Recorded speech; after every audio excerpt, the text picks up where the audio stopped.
What is up, guys? It's Brillymister here and welcome to today's video. If you do enjoy the video, then don't forget to drop a like, leave a comment and subscribe, and hit all the links up down below to Twitch and Discord. Enjoy the video. What is up, everybody, and welcome to today's video. Today's video is my money making guide and how you can easily make 25 to 35 mil an hour purely from farming herbs. It's really easy to do, and yeah, definitely a brilliant money maker if any of you guys didn't know this one already. Before I get into the actual guide and the breakdown of everything, I just want to quickly tell you guys about the fact that I'm going to be doing a 12-hour live stream over on Twitch on Saturday. It's going to run from 9 AM till 9 PM game time. That's Saturday the 16th of January, so if you're watching this after that time, then you don't need to worry about this. But it's going to be a lot of combination of Iron Man, Mainscape, PVM, Clues, maybe a bit of Big Game Hunter, and a bit of everything. So it'd be really awesome to see some of you guys over there. If you haven't already come over to my Twitch and everything before, there is a link on screen now and also a link you can click in the description that will take you straight over to my Twitch channel, and I look forward to seeing some new faces over there on Saturday. So the direct skill requirements for this method are actually pretty low. The only things you need skill wise is 36 and 57 farming respectively, and that is just to be able to plant the herbs that we are going to be planting. However, realistically in practice you are going to be a lot higher farming than that to have got enough player and farm beans sort of saved up to be able to do this for a decent amount of time and make a decent amount of money. The other requirement is Juju farming potions, which you can just buy off the Grand Exchange. I think it's about 30k for a 4-dose Juju farming potion, so it's definitely worth getting as it massively increases the yield of the herbs that you're going to be farming. The player and farm beans do just stack up nicely over time. When I went to go do this myself, I had 450,000 beans to begin with, so yeah, it definitely just does start to add up quite nicely. So you probably have tons and tons of them and haven't even looked, so yeah, it's worth checking to see if you do. So to get the super growth potions, you want to come to Manor Farm here, which is easily accessible via the RD lodestone. You can get them from the farmer's market here. They're 1,000 beans each for the ones that you want. You want to get the super leafy potions. They're 1,000 beans each, and then you can buy from there however many you want for 1k beans each, and then you just use them on the corresponding herb patch with the seed.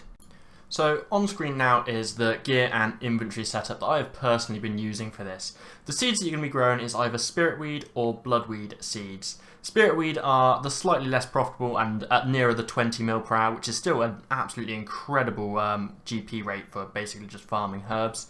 But they are a lot lower risk as you can do them in any herb patch, so you don't need to go in the wilderness, and they make it a little bit more chill. The higher profit end is about 35 to 40 mil per hour, and that is the bloodwood seeds, but you can unfortunately only do them at the wilderness herb patch, so you get a little bit more money, but it's higher risk for higher reward. So the inventory and gear that I use the full Master Farmer outfit, just so it gives a little boost for extra herbs from the patch.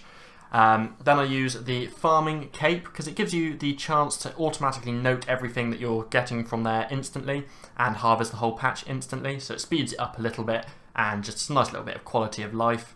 Juju farming potions is a very important one because it gives you a decent chance at getting a double herb, so it will massively increase your profit, and they're definitely well worth using. The Green Fingers Aura, just use the highest tier you have. I only have the tier 4 one, I don't have the legendary one, so I was using that for the whole of gathering this just for my GP rates. If you have the legendary one for the 15% rather than 10%, then your GP rate is going to be slightly higher than what I got here. For your inventory, you're just going to want to have super growth potions and your seeds, and you will obviously then have the noted herbs will end up in your inventory as well. The Grace of the Elves and Brooch of the Gods are not really needed. I used these when I did the Spiritweeds as it was safe and not in the wilderness. I would definitely not recommend taking these if you are in the wilderness because it's a lot of unnecessary risk for very little extra reward. The chance of getting something good from a Seren Spirit or a Blessing is not very high, so definitely do not take your Brooch of the Gods and Grace of the Elves to the wilderness. You have been warned. So to save yourself time whilst actually using your potions and the seeds, you can pay the tool leprechaun to automatically compost your patch for you. So if you just click on him, go through the talk options, go to composting, you can see how much you've already paid for. So for example, I got 0 regular, 0 super and 575 ultra compost in there. He'll then ask you if you want to top up, and you can then top up with whatever you want. I recommend ultra compost, and you can pay for say another 50, 100, however many seeds you've got, and you can then put that in there and he will now automatically ultra compost your patch for you. So if I now inspect the patch, it will automatically be ultra composted which is really awesome, and it saves you a lot of time, so it boosts the actual GP per hour of the method a lot because you don't have to individually click the compost onto the patch. So for the actual method now that I'm showing you, I'm going to assume that you have used your leprechaun to super compost or ultra compost the patch for you automatically. And the process now really is pretty simple. You just want to do it as quickly as you possibly can to obviously maximise your GP per hour. It is a little bit tedious, but it is definitely very, very good money per hour, and you know, something that you can't really question. The money per hour is very, very good. It's not the most enjoyable strategy to make money, but it definitely makes up for it with the sheer profitability of it. So you just want to click your herb onto the patch to plant it, use your ultra growth potion on it, wait for it to finish growing, and then harvest it. You'll notice occasionally that I get the procs where it will automatically harvest the whole patch noted for me, and that is just the cape procking, which is absolutely awesome. You need to make sure you've got all your boosts on to make sure that you're getting as much herbs per seed as you can to increase the profit per herb, as that's what makes the most money for you. And yeah, it really is that simple. You literally just click the patch, use Ultra Growth Potion, and then when you've got a full inventory, you just have to use it on the tool Leprechaun to note them for you. Run back to your patch and just carry on as you were. So moving on to the method for the bloodweed seeds, it is very, very similar. You want to make sure you've got your aura activated, drunk your Juju farming potion before you start harvesting, and then you're good to go. The easiest way to get here is if you have a wilderness sword, you can just right click on your wildy sword and teleport here. I wouldn't recommend bringing more than 20 seeds and 20 super growth potions with you, because by the time you've used that, you've got like a lot of GP in your inventory of herbs and you're risking quite a lot.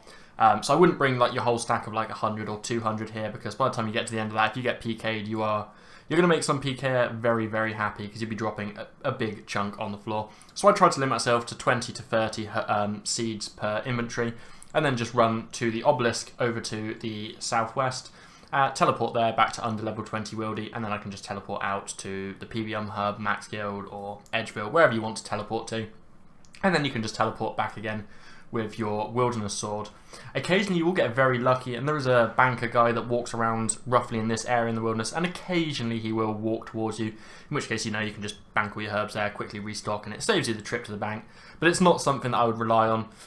It is easier just to go to the bank and come back and only do 20 to 30 at a time. Another thing to note, as I did go on earlier in the guide, is I'm not wearing my Grace of the Elves or Brooch of the Gods here, because again, that is a massive, massive amount of GP to bring to the wildy, and it's just not worth the risk for me. So I just don't bother bringing them with me. It's not to any real detriment to the method. You still make very, very good GP per hour. As you can see here from my GP per hour and my rune metrics, I'm averaging sort of 35 to 40 mil per hour, which is a really, really incredible GP rate, and definitely something that you can't complain about. So obviously from the two methods I tested out, bloodweeds are definitely the most profitable. I averaged out nearly 40 mil an hour, between 30 and 40 mil an hour, depending on how much attention you're paying for that. But it's obviously a bit more high risk as you're in the wilderness, whereas spiritweeds, you can do them anywhere, so it's a little bit more chill. But they're about 20-ish mil an hour, which is still very, very good, and definitely worth it considering you don't have to risk it going in the wilderness. So this is the price of the 100 spiritweed seeds, 6 mil. And then I got from that 23 mil worth of herbs, so that's a decent profit you can see there, and that took like just under an hour to do. I was averaging about 120 seeds an hour. I timed myself for 15 minutes and I managed 33 seeds, so it's about 120 seeds per hour. I'll break it all down in a breakdown slide for you in a second. And then with the bloodweeds, you can see 50 seeds is a little bit more expensive. They're 73k per seed. It's 3.6 mil for the 70 seeds, and I got 590 from that. And that is 15 mil from, yeah, just 50 seeds. You can see how that is so much better money. But obviously it is in the wilderness, so, you know, do so at your own risk. If you're doing it in the wilderness, I would recommend using the persistent rage perk and a shield, just so you can use resonance and stuff like that, and defensives if you do get PK'd or someone tries to PK you. But like I said, the wilderness is done at your own risk. So what's that price check on the last slide actually mean? Well, when you break it down, it means that bloodwood seeds, I'm profiting at 233k on average per seed, which when you scale that up to being somewhat efficiently to 150 seeds per hour, will work out at 34.95 mil per hour if you can maintain doing 150 seeds per hour fairly efficiently. Spiritweeds, however, due to the fact that they're safe, not in the wilderness, are a little bit less profitable, but it's still a nice 163k profit per seed, which is really, really awesome. So if you can once again maintain doing 150 seeds per hour, which is a fairly efficient rate of doing it, that will be 24.52 mil GP profit per hour. So this has already got the price of the seeds taken out, so it's 73.5k for the bloodwood seeds and 68k per seed for the spiritweed seed taken off. The actual like gross revenue is much higher, but this is just pure profit per hour, which is absolutely awesome. Thank you very much for watching. I really hope you do find this guide useful, or at least informative if nothing else. If you did enjoy the video, don't forget to hit the thumbs up button and subscribe to this channel so you can see all my future content. And if you did enjoy it, there's also links in the description to my Twitch and to my Discord. Until next time guys, see ya.